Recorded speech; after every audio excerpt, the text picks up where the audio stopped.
Kita ke informasi berikutnya. Kantor Dubes Amerika Serikat di sejumlah negara diserang warga sipil setelah agresi yang dilakukan AS Israel ke ibu kota Iran dan menewaskan pemimpin tertinggi Iran Ali Khamenei.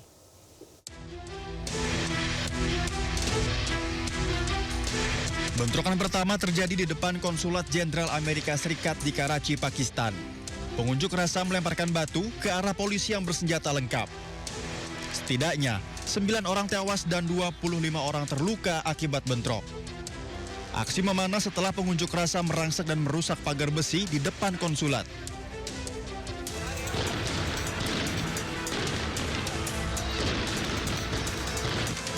Bentrokan juga terjadi di depan kantor Dubes AS untuk Irak di Baghdad. Ribuan warga Irak turun ke jalan untuk melayangkan protes keras terhadap serangan yang dilancarkan Amerika Serikat dan Israel ke Iran. Aksi diwarnai ledakan dan saling dorong dengan aparat. Selain melayangkan protes, warga Irak juga menuntut Amerika Serikat untuk bertanggung jawab atas wafatnya Khamenei.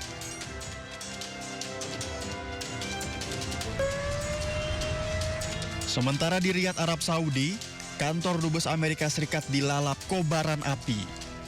Dubes Amerika mengimbau seluruh warga Amerika Serikat yang berada di Arab Saudi untuk menjauhi area kedutaan besar Amerika selama konflik berlangsung. Imbauan ini sebagai respon maraknya unjuk rasa di tiap kantor Dubes Amerika setelah serangan brutal Amerika dan Israel ke Iran.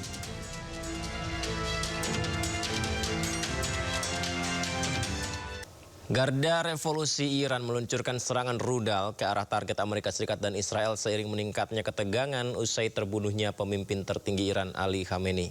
Rudal balistik Iran menyasar sejumlah wilayah Israel.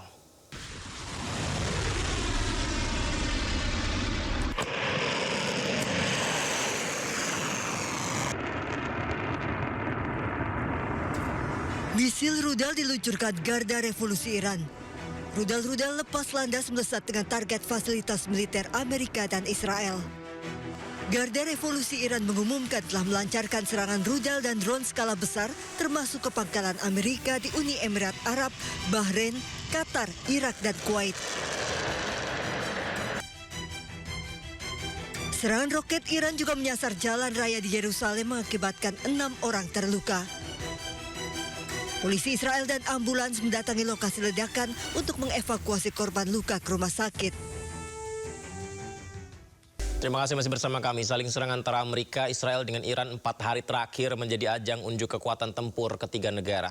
Iran selama ini menjadi salah satu negara di Timur Tengah yang memiliki militer kuat, mampu menyerang Israel dan Amerika secara simultan. Ini menunjukkan peta kekuatan ketiga negara dalam konflik kali ini memiliki keunggulan masing-masing.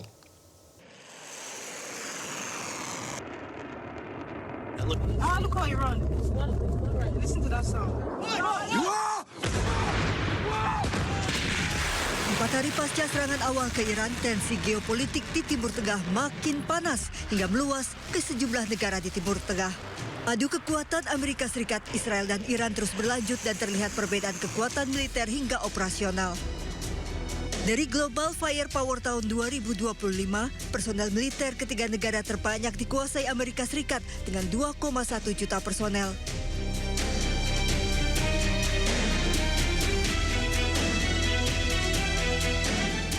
Sementara kekuatan darat, kekuatan laut, serta kekuatan udara dan nuklir masih dikuasai Amerika Serikat.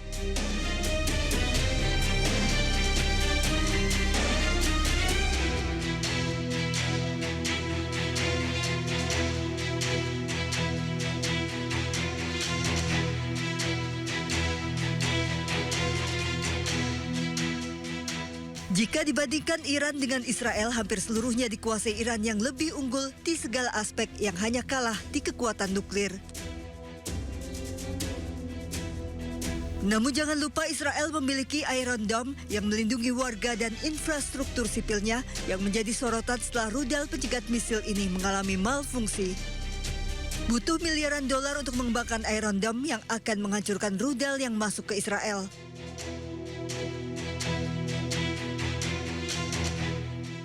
Setidaknya Israel memiliki 10 baterai Iron Dome yang tersebar di sejumlah wilayah.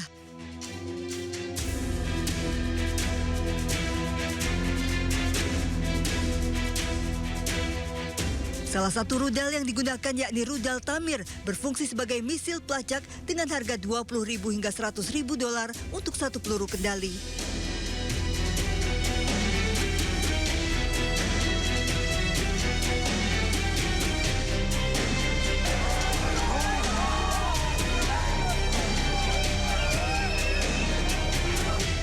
Sistem pertahanan canggih ini ternyata juga punya kelemahan yang diduga memiliki titik jenuh yang tidak mampu menahan rentetan serangan simultan seperti yang diduga gagal menangkal serangan rudal Iran.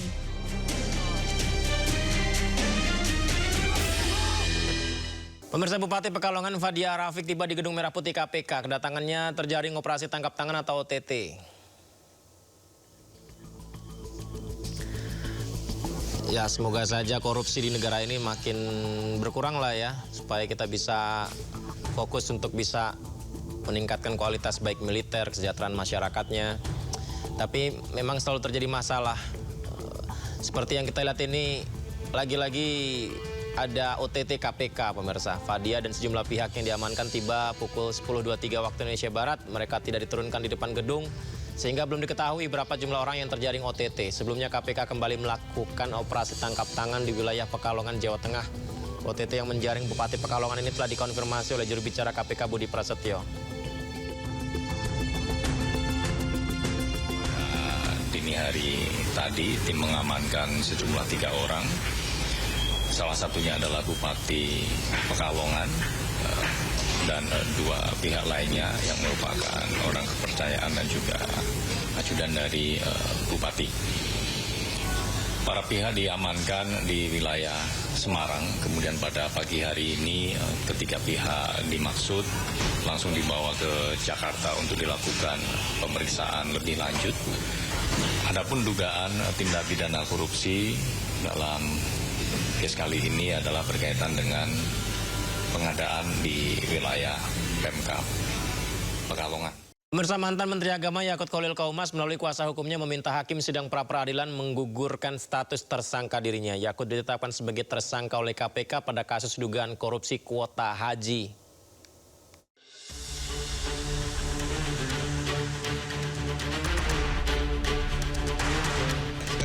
Yakut Khalil Qaumas melalui kuasa hukumnya Melissa Anggraini meminta status tersangkanya dibatalkan. Kuasa hukum Yakut menemukan kejanggalan waktu keluarnya hasil perhitungan kerugian negara di kasus dugaan korupsi kuota haji dengan penetapan status tersangka. Saat Yakut ditetapkan tersangka, belum ada hasil audit kerugian negara.